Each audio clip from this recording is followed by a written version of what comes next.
Hi guys, this is Dan from Magic Pachinko with another short video on a vintage Pachinko machine. Today we're featuring a 1975 model B Nishijin. And recently I did one on a center attraction that had the basketball. This one has the skier, another one of their sports themes. This was I'm assuming made for the 1976 Olympics in Innsbruck because of the skier Winter Olympics. So this was a complete restoration, new play field, all the wood, so on and so forth. Turn it around here. Show the back.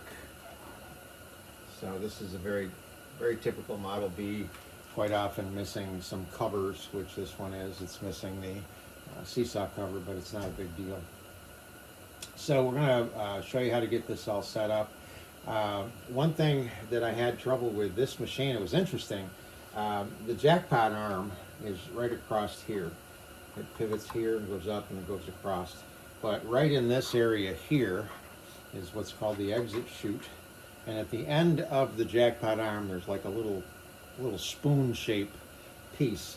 And when the winning ball comes in and drops onto the tip of the jackpot arm, it cradles the ball and pushes it down, and it's held in place with the paper clip until it's released. And normally what I do is I just pull the E-clip off and then turn it 90 degrees and pull it out, and it didn't want to come out. And under further review, I looked at it, and the spoon part had been twisted 90 degrees. And I think what happened, the more I think about it, the more I think this is probably what happened, is that there was a ball jam, and whoever had the machine at that time did not understand how to unjam a machine. And they got in there and they must have grabbed the end of that spoon, maybe with a pair of needle nose or something, and just literally twisted the spoon 90 degrees so that the ball would fall off. In other words, it's supposed to be this way, and they twisted it this way so the ball would fall off. And then because it would come out of the slot this way, when it was turned, it wouldn't come out. So, all right, at any rate, I got that fixed. So, quite often when I make the videos, I do a lot of testing on the machines, make sure they function right, make sure all the pins are set right, so on and so forth. And I go to set up the videos, I got to get the lights out, get, all sorts of stuff. And as I start to talk something, the machine decides it just doesn't want to cooperate. Well, this was one of them. As I was shooting the original video, the lights were not coming on as they should. So finally I got to the point where I said, you know what? I just have to take the entire harness off the machine, which is the easiest way to work on it. And I just sat and troubleshot everything on that harness, all of the wire connections, the fuse holder, everything. And I believe, pretty sure, it might have been a combination of things, but I'm pretty sure I had a bad pigtail. Again, not 100% sure that was it, but it seemed to work okay with one pigtail and not with the other, so pretty sure it was a bad pigtail. The wiring connections are very bad.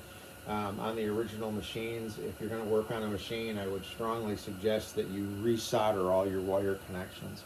I mean, they're 50 years old, they were done very quickly in the factory, and it doesn't take much bending, wiggling, and all of a sudden the solder connection lets go. So again, if you're working on your own, that would be a recommendation.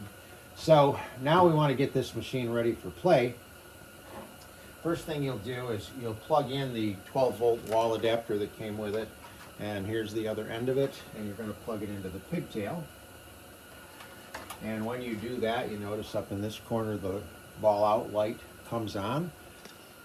And that is dictated by this leaf switch and this rod. So when the machine is in a low ball or no ball situation, this platform here goes up, which makes this stiff piece of wire go down. It pushes the two leaves of the leaf switch together, and it turns the light on.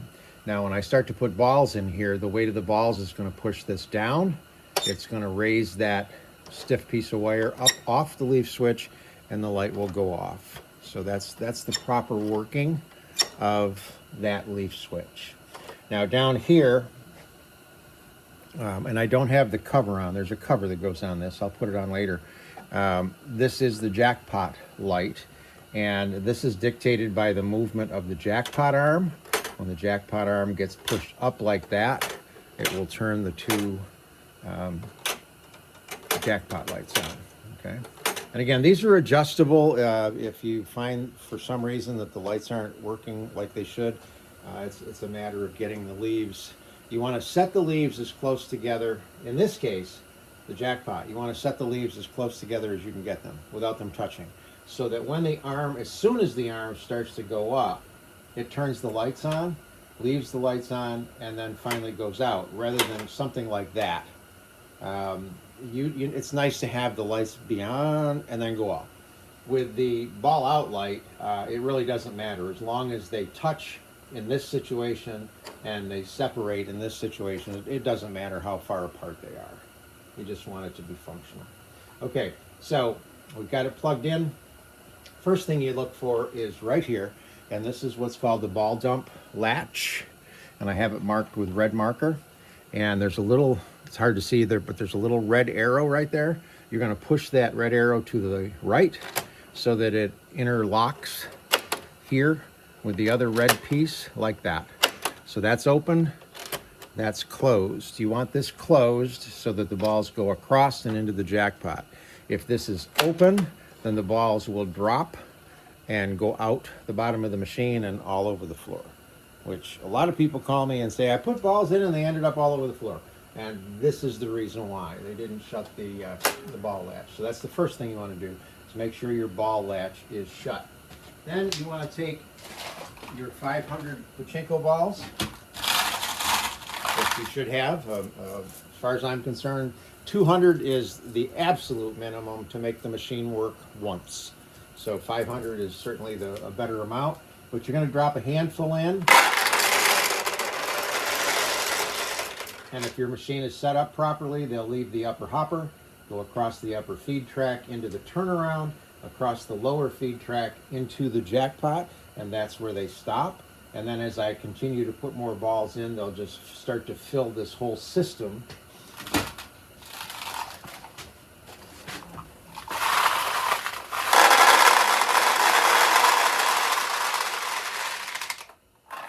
And if you notice now, there's enough balls here.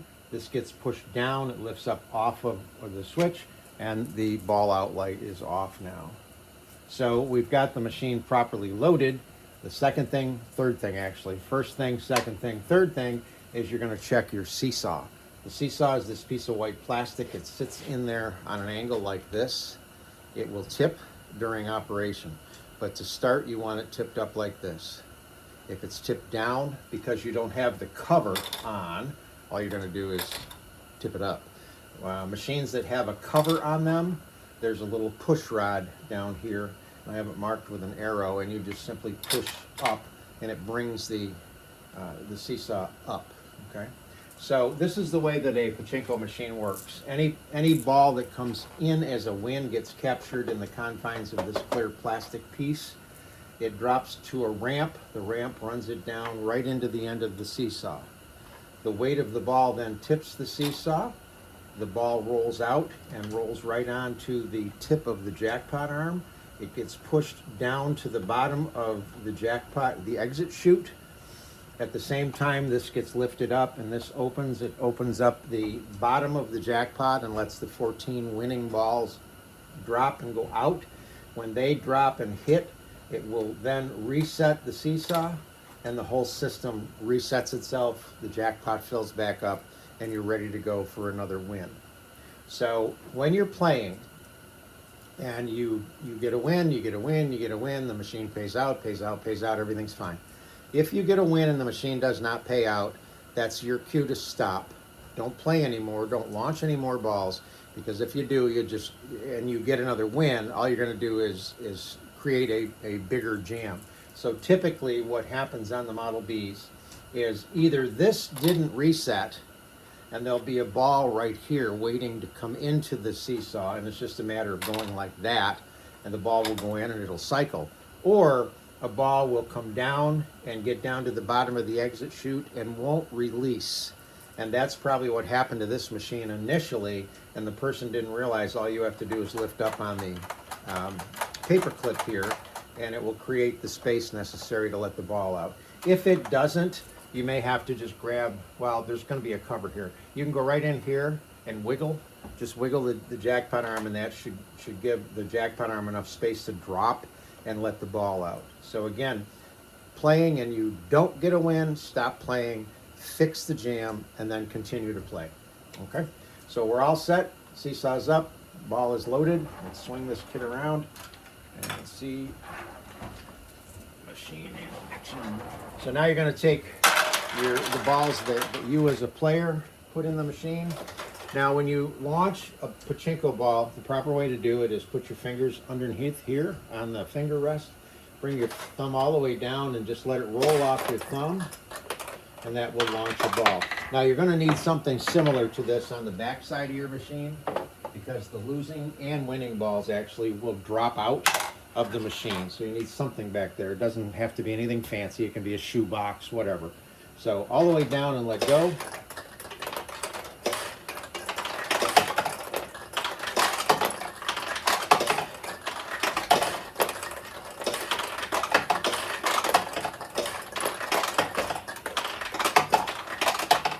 Okay, so the house wins. Keep in mind, that's what the pachinko parlors wanted. They wanted the house to win. There you go. So there's a win. The lights come on, the 14 balls come out. And now if you notice, this tulip is open. These are closed, but this one's open. This is a much larger target now. So ideally, I'm trying to hit that tulip that's open. There we go. So there is a bumper here, and if you press all the way down and let go, it's going to go across, hit the bumper, and then typically stay on the right side. Ideally, you want the ball to lose its momentum up in this area, because you want it to drop down through the center attraction. I mean, not only will you get a win, but it will open the tulips for you and make them a bigger target. So really, you want to try to get the ball kind of like that, up in that area. And there we go. So it went in behind the skier, went down in, went on this side of the center attraction, so it opened this tulip. Had it gone to the left side, it would have opened this tulip, and it could have gone down the middle and opened the middle tulips. The way that you do that is you still want to go all the way down, because that ensures that you're going to get a ball onto the launch ramp.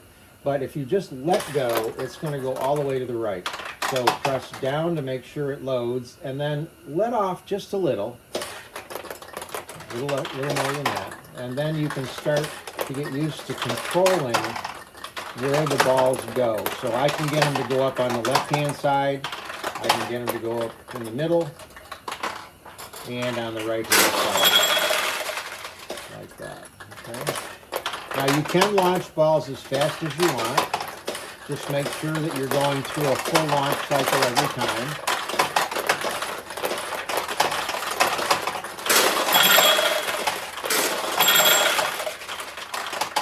Okay, we got multiple wins that time. So one thing that, another thing I guess I'll caution you on is if you have small children, please teach them how to use the machine properly. And what I mean by that is kids like to launch fast, and they like to do this. And the metal portion of the launch system will withstand the beating, but there's plastic parts on the inside that won't.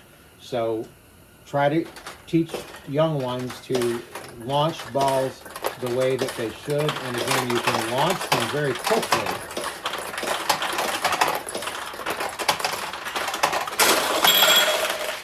You just have to do it the right way. And again, if a ball goes in and you don't get a win, that's when you want to stop, swing the machine around, and check the exit chute and the seesaw. Okay, so that's the 1975 Nishijin Model B full restoration. Hope you like it.